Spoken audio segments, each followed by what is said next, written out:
Welcome, everyone. Joined here with manager Bud Black. We'll go ahead and lead off with Patrick Saunders. Go ahead, Patrick. Good afternoon, buddy. How are you today? I'm well, Patrick. Welcome back. Thank you, sir. I appreciate it. Question for you about your success at home. A number of us have asked you various questions about it.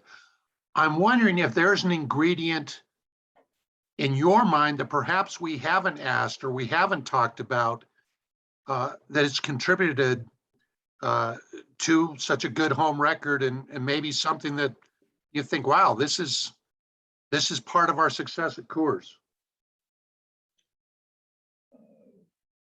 I don't think you guys have missed any questions.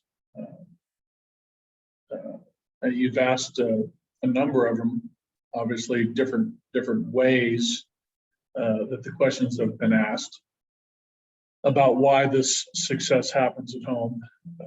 I think I've answered, the best I can, and what I think makes sense. But I don't think there's any secret recipe that we do here, that we don't try to do on the road. I will say that, the pitching staff, right, is conditioned to pitch here. Whereas the opposing pitching staff is not, right, in a lot of different ways, whether it's physical, whether it's mental. There is a difference there, right, between our staff and the opposing staff. We have talent, other teams have talent too, right? I mean, the teams that have good pitching staffs, match up well against us here, and we match up well against them. I think position player wise, can't speak for the other team. 2021 teams that we're playing. I can speak for past teams that I've had. Coming into Coors Field, whether I was with the Angels for a couple times, we came in here as a visiting team. Padre teams that came in here as a visiting team. Position players love to come to Denver and hit. There's no doubt about it. You can ask any opposing player, when they're flying in and touch ground, they're ready to get to Coors Field. Pitchers are sort of the opposite. Our players, are comfortable here, like any home player would be comfortable in his own park. Whether it's Wrigley Field, whether it's Yankee Stadium, whether it's Camden Yards, it doesn't matter. I mean, you always feel more comfortable at home. The batter's eye, the batter's box, the conditions, the environment. Our guys feel comfortable here. And I've heard over the years that, when a guy's in the batter's box here at Coors Field, you see a lot of green, you see a lot of space. That goes for both sides, right? It goes for every position player that gets in the box. There's a lot of room out there. That I think that lends itself to confidence in the batter's box. And maybe this group of players, the 2021 team, maybe more so than other Rockies teams. There is, the at-bats seem to be better here. The results obviously are better. That could be a combination of confidence, the opposing pitching staff, how they're pitching us, the altitude, hitting here. I mean, there's a lot of different things, Patrick, that could play into this, but I think it's a collection of everything. I think it's a collection of our pitching here, our defense here, and our position player group here when they get into the batter's box. Yeah, but I don't know if that answers the question or not, but that's it does. thoughts, right? I mean, I just wondered if there was something that you thought about that we had not. But the one thing you mentioned a moment ago that I did want to follow up on quickly was the defense.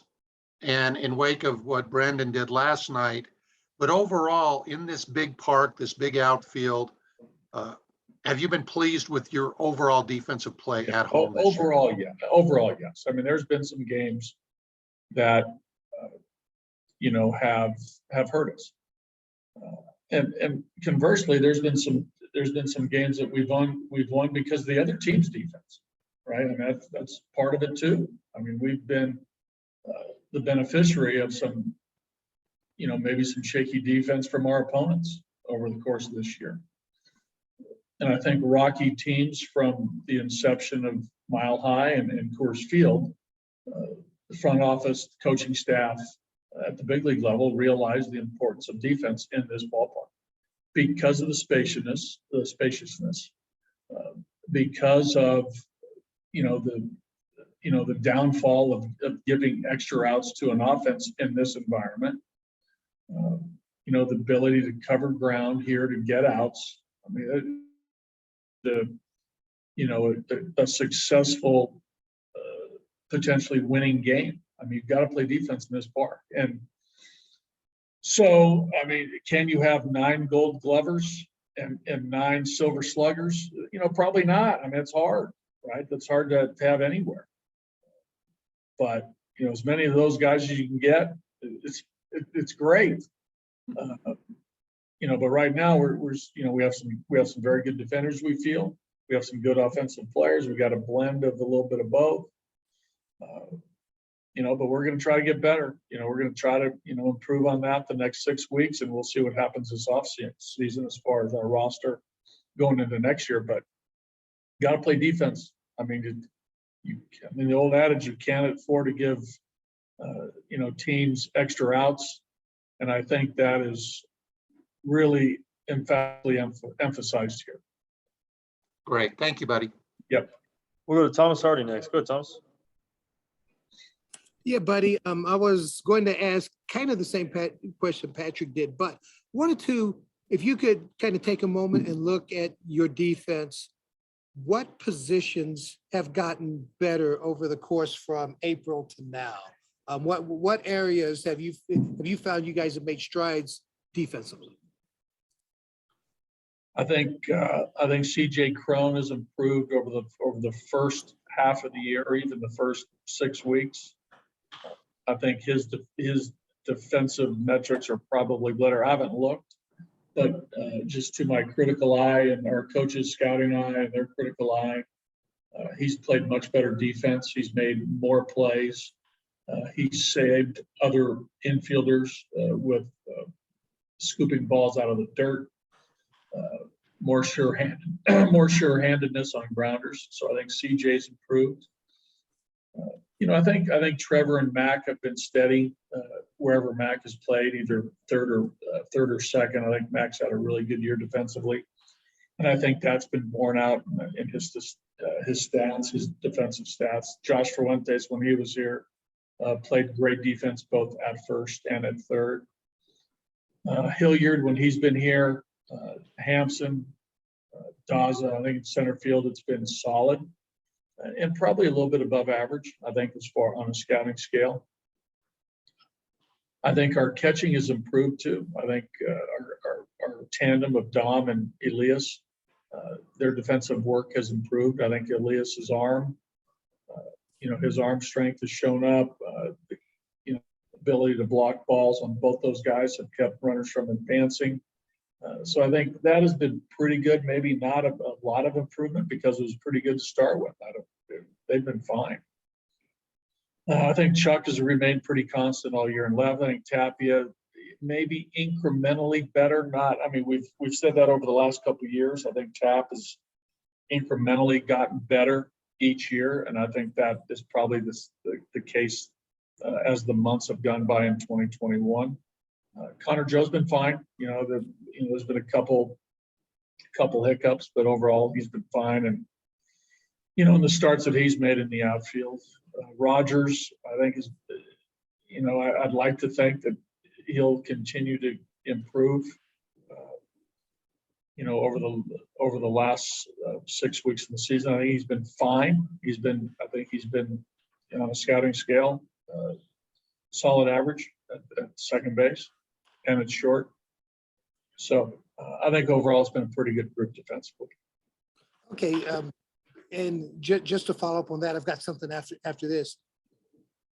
If you're in a race, is it championship level? Yes. Okay, good.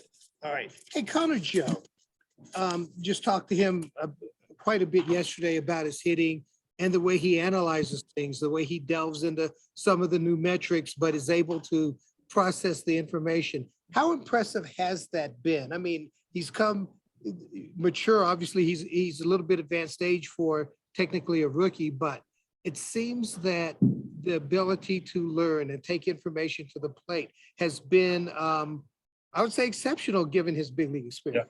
I'm not sure exactly what Connor does on a regular basis as far as his preparation as it relates to the data. We give guys information. There's more. Not every single player interacts with our coaching staff. They interact with different levels of engagement on the data. You have Charlie, who's probably at the high end of data analysis as it relates to his game. I think Connor Joe, from what I've gathered in our conversations, that there's somewhat of a high level of data analysis from him. And there's other players, on the lower end of what they use. And it might not be for them to help their game. Every player is different. I've known Hall of Fame players that use very little data. They're naturals, and a lot of times too much data gets in the way of them trying to perform. And I've known Hall of Famers that have used a lot of information. So it varies. So to each his own. Specifically to Connor, I can see where, in hearing him talk in meetings and scouting reports, in the dugout, talking to Mags and Sally and TD about the opposing pitchers, and I can see that his level of usage of data is probably pretty high. He's sharp. I think he's got a good baseball head on his shoulders. He's thirsting for information, and he can process it. And he uses it to his advantage. I guess that's what one of the things you said about him being able to process and use to his advantage. He's talked about, learning what to take in, what not to take in. How much can that help, even some of the other guys that may want to use it, but they don't have to fill their heads with everything.